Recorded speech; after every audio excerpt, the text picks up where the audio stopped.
I feel like crying again, a poem of the times by writing elk himself, Eloyd Kelly. And it goes like this. These strange sightings were to come popping up against my eyes' skin on some of our rather perplexing moral mornings. Haughty young men were seen busily dropping like flies. But the widowed women they'd married and called wives, still, at the time, at the epicenter of the grieving nights, as seen through our eyes, didn't seem to us to want to bother or worry too much with the wimpy, whiny cries. Happily went out and about celebrating their well-lived lives with the other guys, longtime friends of the one now dead. They've always been our good friends. Yes, that's just what she'd turned to us and said, and I felt like crying. But eye tears were drying up and running scarcer than these kinds of nuts on the two-tiered city bus of mine and theirs.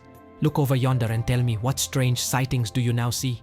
2 young men looking a lot like my brothers to me, pulling guns at one, like this, that, and another 3.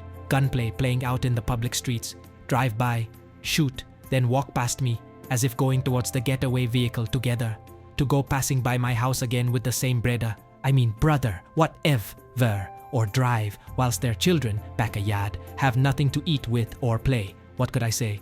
Oh, Lord, was what I heard someone say in my stead, and solicited my kindest regard. Thanks, Ned. But Mama is the sole authority that they ever get to fall back on and see on the bed next to me most of the time, in and around our close proximity, socializing with the unsocialized whom they must now sit comfortably beside. So they take their cues and commands from the other man, the one who feeds them to the overfill with Philpott's pots of wrongs, along with a socialist tick program that he and his cronies would have planned and set in motion. Hand off a monthly check. Check this out, he said. Isn't it enough for you and them to slow up on, me bread?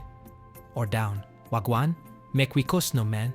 But no, we're too settled in our comfy zone below freezing point 0, going nowhere fast or slow. Makes no difference in our class, you know. He's really our mortal enemy. But we were never able to understand that 1, 2, or 3 steps of the theory, because our eyes were overly needy, so we could never see our fortunes slipping away speedily. Until the rogue man came into the apartment program and dropped in on our mama again. Then he was gone just as soon as it was over and he was done. At the end, here it comes. Migraine, yes. Packets of popcorn that were mine to chew on, again. Left overnight by the same breader man, and cold to the touch. My rewards for not talking too much, and oh how I'd cried over each crispy crunch that I'd bite. Before tomorrow morning had even bothered to come though, he was gone and done. No! Yes, bro, because he cannot stay. The government will cut their pay. No, my dear Faye, not theirs only, but ours. Our pay is what I meant to say. Mr. Flowers. Which will stop the children, such as us, from wasting away, or continue causing them to decay. Either way, it will be the same outcome at the end of the day.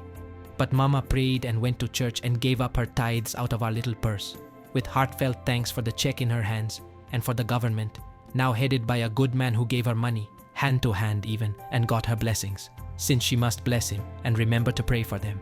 This left her not guessing about him or who to vote for next, to try to re-elect him, but chiding her children harshly for the wickedness of them dirty daddy and them faada too. Because of what he'd caused her, all of the agony, and you, that of them wootless old papa who na mind him pickney them, left them pan me alone fe bear all of the burden. Them right fe lock up him Rastafar. I red, green and gold cloth in the washpan, and chewy away the kay. Lock up the brute in the jale, yes, with the guard man who'd confiscated the sinting them that he should have gotten from me. And send him Rasta scarf go a prison go game fi wahaipi mata yeyedem. Good riddance and amen.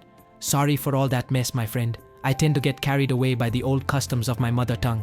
But again, I cried, tearing the watery rivers dry. And now this poet has spoken why. Thank you, my guy.